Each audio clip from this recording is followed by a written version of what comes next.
all the time, I think that, we need to work at it. Yeah. So politicians, policies, etc., need to acknowledge the challenge of diversity, and you need to do the right things to overcome it. On Kali's point about politicians, I agree, but politicians respond to incentives of the political system, and I think we should get to what needs to be done to change the incentives so that politics is more about bringing people together rather than rewarding people who divide us. Yeah, we'll come to that actually. So we've talked about, and I'm going to get stuck into the economic side. We've talked about diversity. Chris, is your law firm diverse? Do you think about it when you hire someone? I don't. Of course, we have... Is the legal profession diverse? There seems to be a lot of Indian lawyers.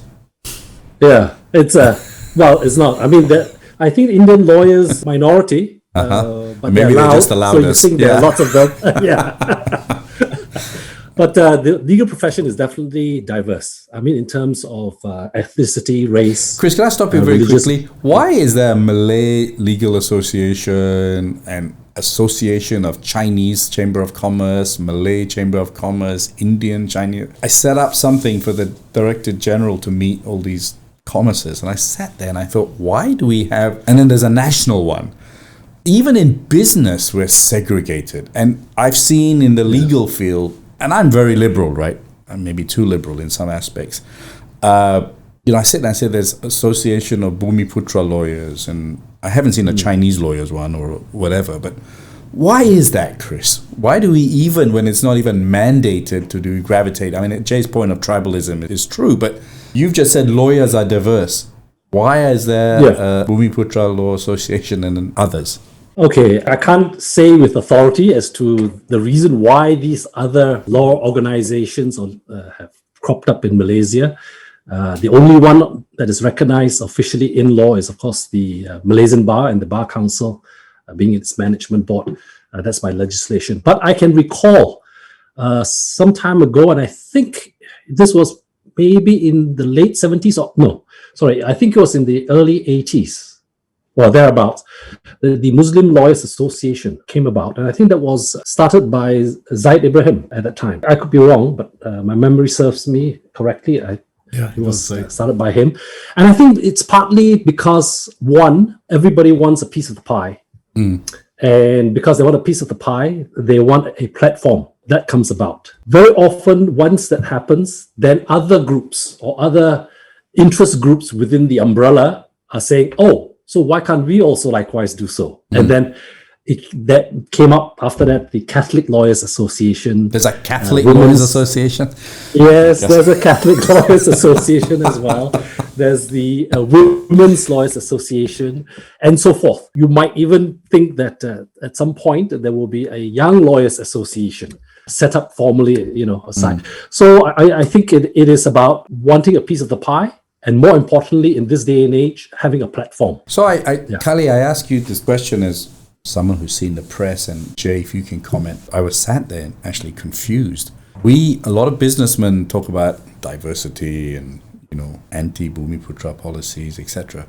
And, both of you have also blamed politicians, but we're also at fault, right? Why is there a Chinese Chamber of Commerce and a Malay Chamber of Commerce and an Indian Chamber of Commerce, in your view, Kali? And is that good for Malaysia? Should they be trying to set an example by creating a Malaysian Chamber of Commerce?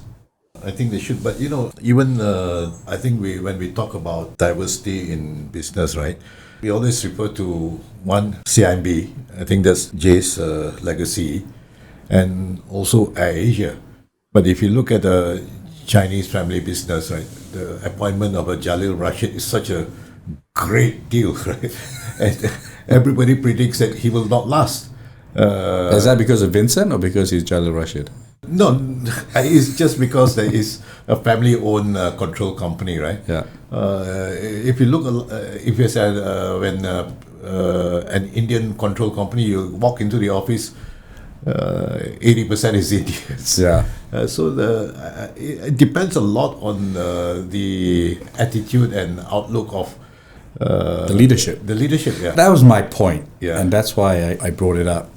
And this is not prepared, by the way, ladies and gentlemen. The point is that the leader, we sit here and we blame politicians, but then look at ourselves in the mirror. look at your own organizations. Yeah. Right. And I think you made a very good point. And maybe you can extend that point a bit because you're closer to that. And Jay is an example of a GLC, even tougher, of Malaysianizing it completely, right? So it is the leadership. But as we talked about, I just want all the listeners to say, it's not just the politicians.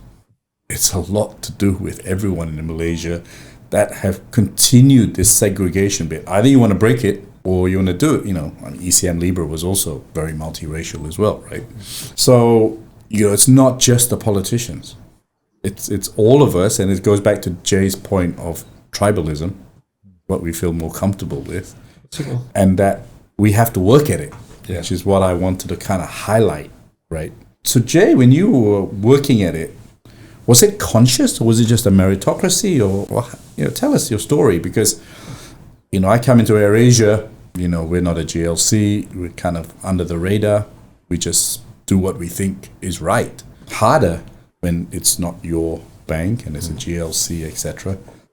Tell us how you did it so that other Malaysians may lead. And Kali, I want you to talk a little bit about Jalil Rashid and what was Malaysians feeling about it later after this. Jay, fire away. I think, we all have multiple identities, and I think it's okay that, we have, clubs based on our different identities, be it Muslims or ethnicity or CIMB alumni or whatever the common factors that bring us together, and we have a club. So what is more important is that as a whole, we are building the Malaysian nation, and it's going to take many years. But unfortunately, when I reflect over the past 20 years or whatever, we have been going the other way. The Malaysian nation project actually has been reversed, in my view, over the last 20 years or so, and we can talk about the reasons for that.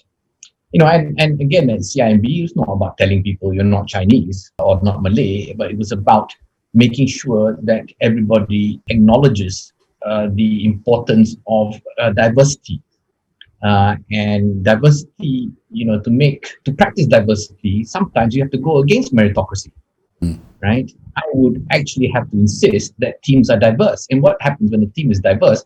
It means you have to maybe undermine meritocracy, because someone else may have deserved a promotion, but we need a female, we need another ethnic group, we need someone of a different age to form the team. So therefore, then promotion is not just about pure merit. So I think, whenever we talk about meritocracy, we have to also manage that conversation, right? That in the end of the day, we want to leverage diversity. For God's sakes, Malaysia is so lucky to have this diversity, right? We should make it our strength.